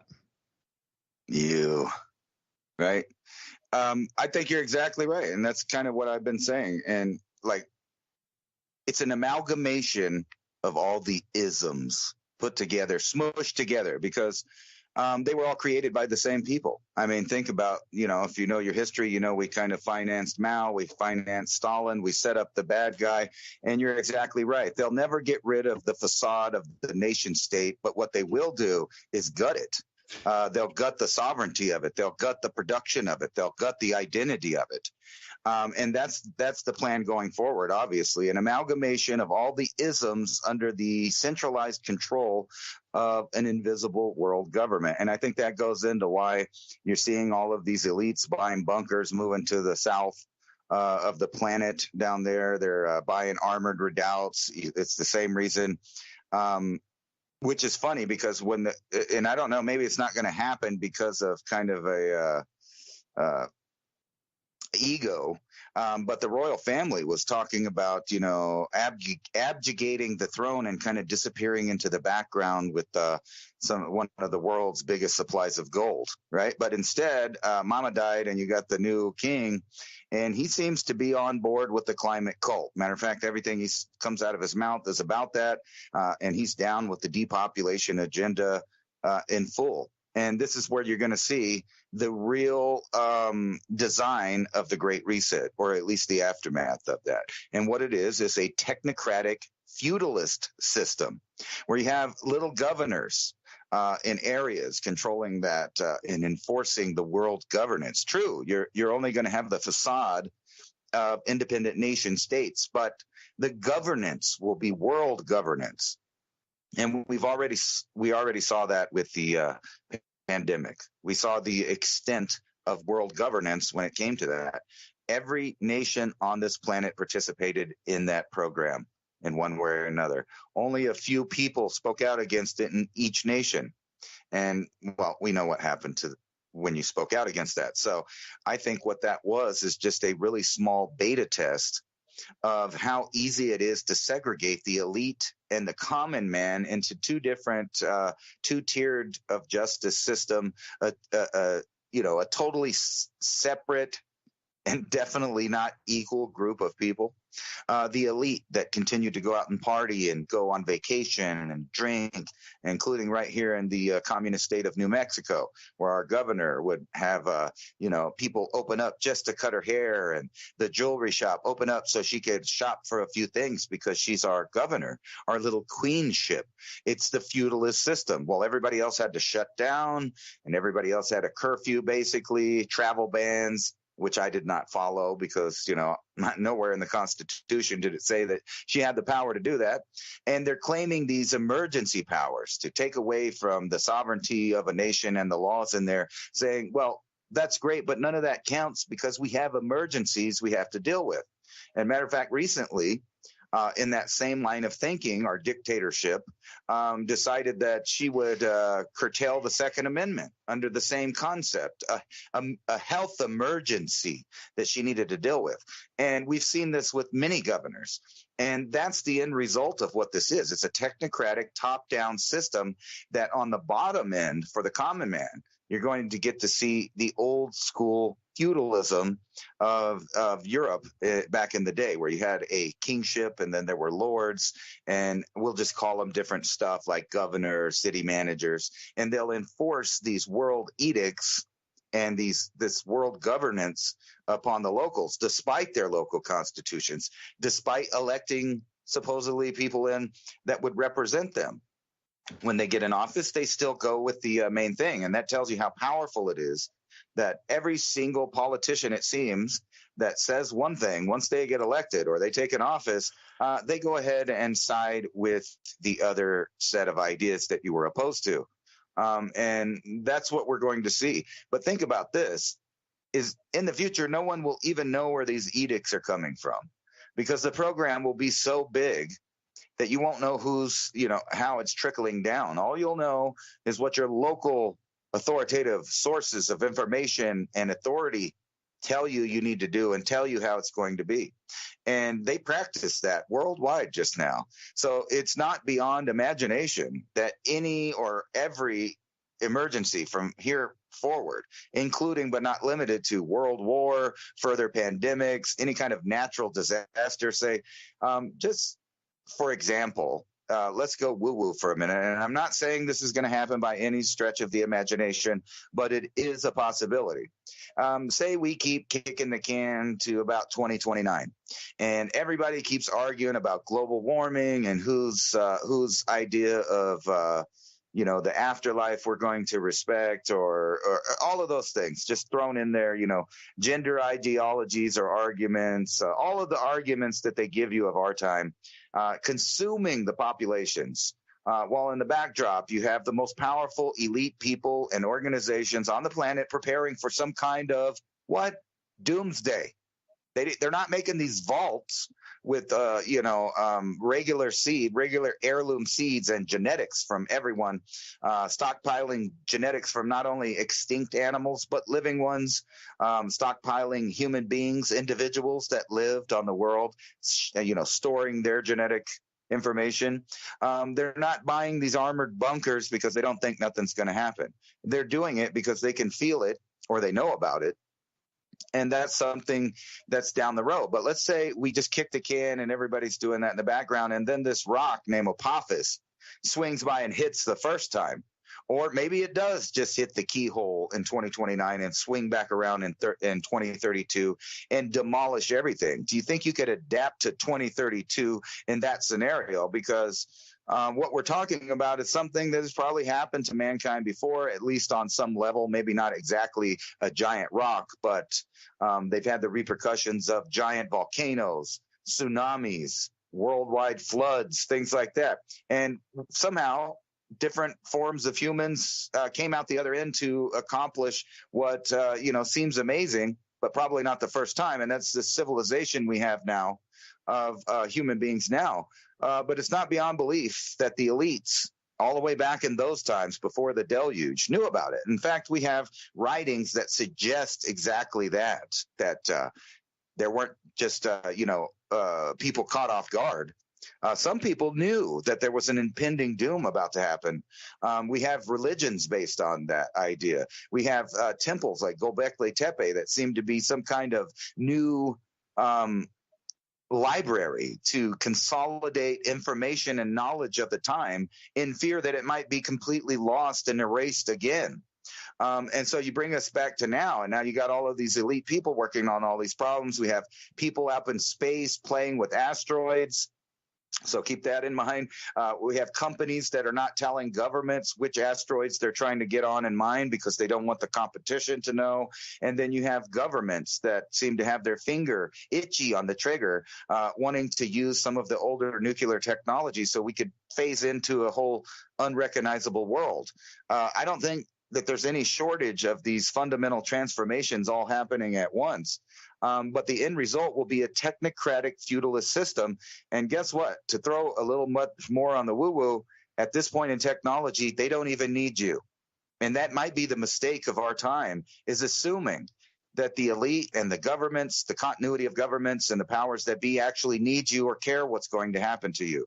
They may just need you to get in an orderly single file line for the ending. They may have, and I put to you that they do, because I've now seen it, they've admitted to it, enough technology to restart a civilization without any of your opinions.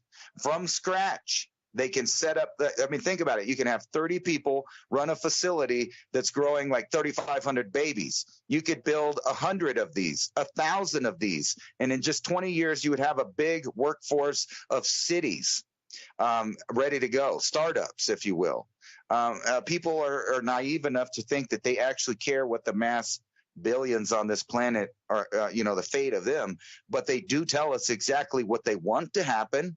And that's a reduction of all of us to the point where these transhuman elites can play God on planet and own vast swaths of land where people live in it in a feudalist society. And that's what we're fighting. And, a lot of people say we're in dark times. It's a spiritual war. In a sense, absolutely, it is a spiritual war. It's people that have seemingly no conscience and no soul that have rose to the top of the power structures of the world, telling us that we're the ones that need to disappear and go. Well, I ain't going. So don't book me a ticket, my friend. Thanks. You can give that ticket to somebody else. And speaking of Göbekli Tepe, one of the reasons I came back to Croatia was to look at the boulder deposition / rock composition from the Adriatic heading inland. Because I do remember last time, as we were driving a bus, hopping a bus, I like to travel by bus along the coast because the train doesn't go along the coast, but the bus does. Huge giant windows, everything's super plush, super nice, And what I noticed the first time I came here was the boulders that were going up from the Adriatic Sea, up at just all exactly the same composition, round and mountains made of these same exact rocks, almost like it was melted, and then on top of that, it was strewn with these boulders of equidistant, I guess, circumference size. So to take a look, if this was a plasma discharge on the planet, interplanetary plasma discharge on the planet, through the Adriatic, which was once not a sea, but the Mediterranean may have been there, but somehow interplanetary lightning came and sculpted out the Adriatic Sea. With that wind pattern called an ionic wind, that it would separate everything chemically, because the chemical separation or the atomic separation is based on the electrical frequency. And if you were to have that charge pattern and that wind going out at some 700 to 1,000 plus miles an hour, everything would be carried in the same sizes out until the wind dissipated. So here at the strike pattern along the Adriatic Sea, you would have these multi-ton round boulders by the trillions laying around, creating mountain faces. And if it was hot enough in some areas, it would be totally molten and would have become one solid mass like I see. But then on top of that, you're seeing this unbelievable amount of very similarly sized round boulders just strewn across the landscape. But if you head further inland, they become smaller in size, but they're still the exact same phenomenon. They were being carried by a supersonic ionic wind, sculpted, and the density and the heaviness of the minerals, obviously like a grain, a granule would form in different sizes and densities and heaviness. So what I'm saying with what I saw last time and what I'm seeing this time more is that Göbekli Tepe was at the far, far end of where the ionic wind had reached from the blast pattern here on the Adriatic Sea. And, all the stories are the same. Anytime you study Göbekli Tepe, they're like, the infill was perfect. It was like they mined the sand, and then they shifted or sifted it through screens, and everything was exactly the same size. That's why they thought it was buried by humans, because some sort of mining operation where they would have screen sifted it, and all the grains were exactly the same circumference, exactly the same size.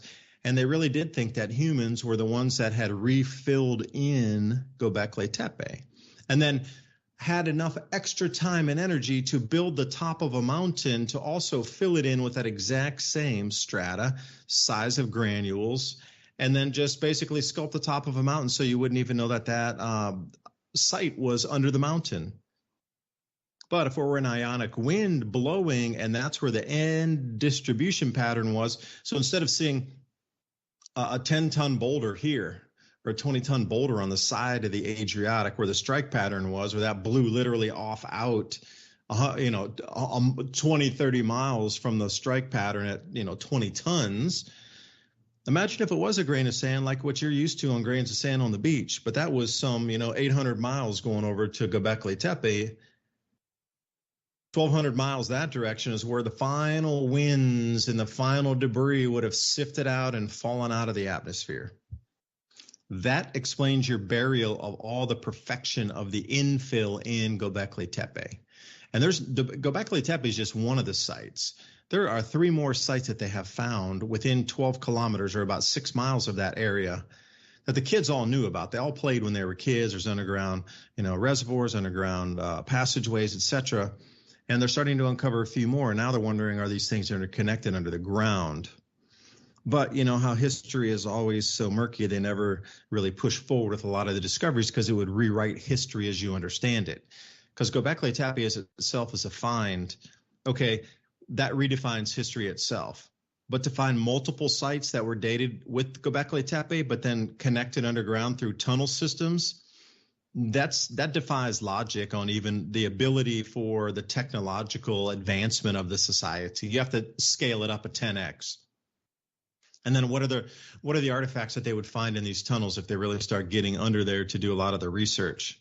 Like, would they find anti-gravity technologies? You talked about, room temperature chips, room temperature. I wrote that note down. Hold on a second here. Yeah, room temperature. That would be electrogravitics or free energy for levitation at room temperature. I mean, we're going to find some floating craft that have just you press the button and it turns on, and they had that 10,000 years ago. I mean, were they trying to hide also? Because think about that. If the elite today are hiding with our best technology underground, can you imagine if the society coming out of the Atlanteans, pre-Younger Dryas, understood that same phenomena was inbound, and they came with their best tech and went into the quote-unquote underground bunkers of their day, and they had, floating Vimanas and this sort of thing, and then suddenly whoosh, an ionic wind comes and buries every entrance and exit way out of their bunker, like hundreds of feet deep. There's no way to even blast out of there, even if you could even move the sand to the next place. What would they find in 10,000 years in our bunkers? Like if you, in the future, 10,000 years, were an archaeologist and busted into one of our, say, Bill Gates' bunker or Jeff Bezos's bunker under New Zealand, and 10,000 years had elapsed, and you cracked in there, would our technology now be super more advanced than what they would be experiencing? Because there would be a huge, gigantic setback in humanity, and then it would all start over again, sticks, carving on rocks. Eventually you find fire, and that whole thing reboots itself. So, just do the overlay in time, overlay in cycles. A bunker is a bunker, whether it's an underground city or whether it's a paid for reinforced door type of thing that we see with the multi-billionaires of our planet. I don't know. There's a lot of questions to ask. And I will say one thing about the star forts that I've been cruising around here. There's, the city of Split itself is a star fort. When I say star fort, I mean a massive, unbelievably large, huge city-size area of a star fort. But within that, there are multiple walls of the previous fortification, which were star forts inside the star fort, inside the star fort. One of them now is the Maritime Museum. But when you cruise along the walls, you get different glimpses of history. Like right where the edges come together, you get two walls that come out to a 45-degree point. The workmanship on that, some places is modern stone cutting, and you can see the chisel marks and the tool marking on it. But other place, that stuff looks thousands of years old, and it's still just as perfect.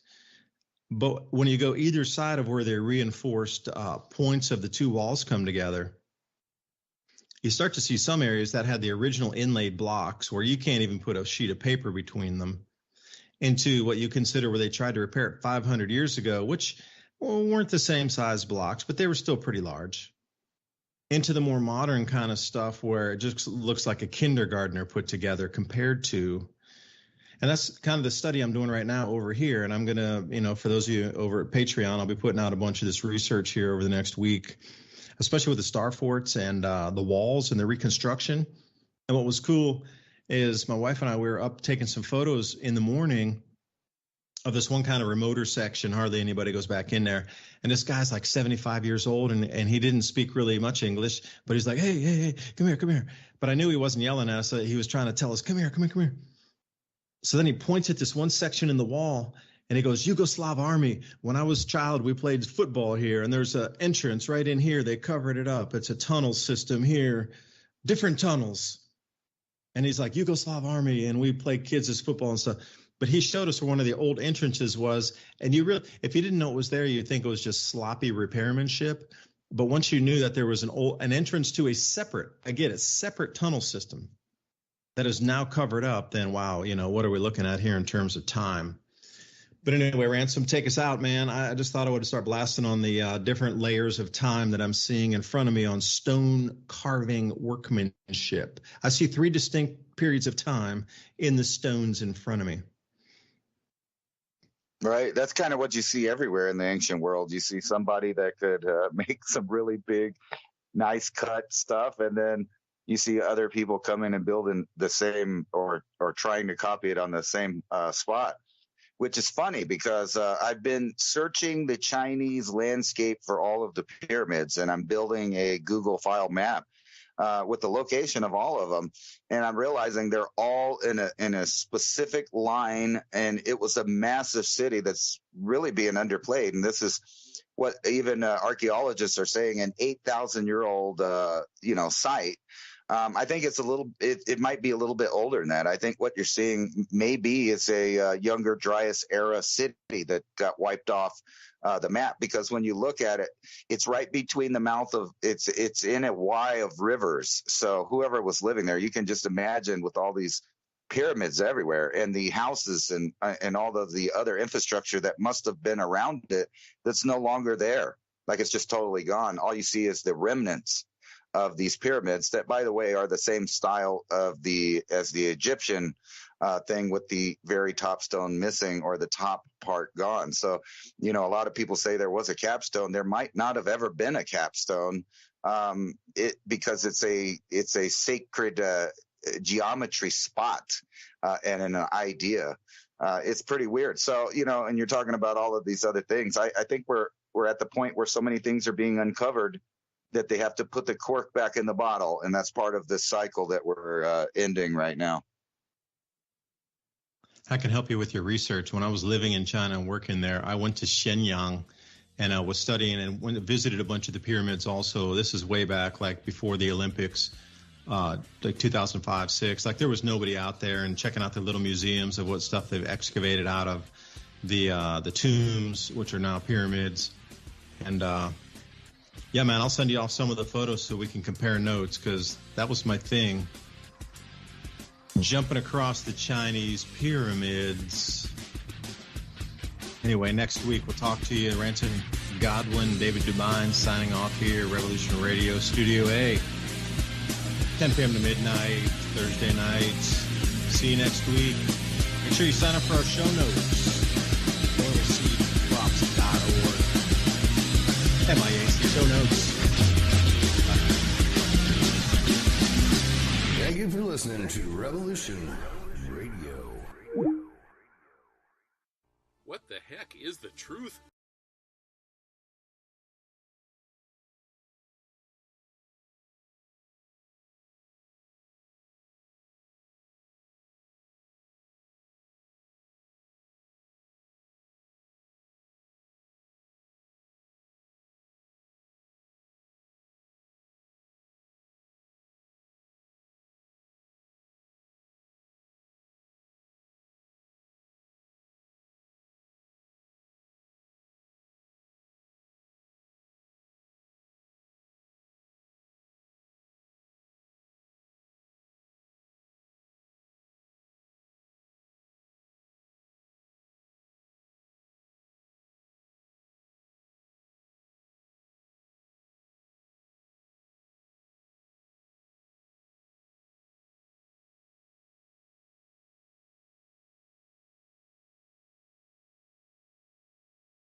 Para que no me salió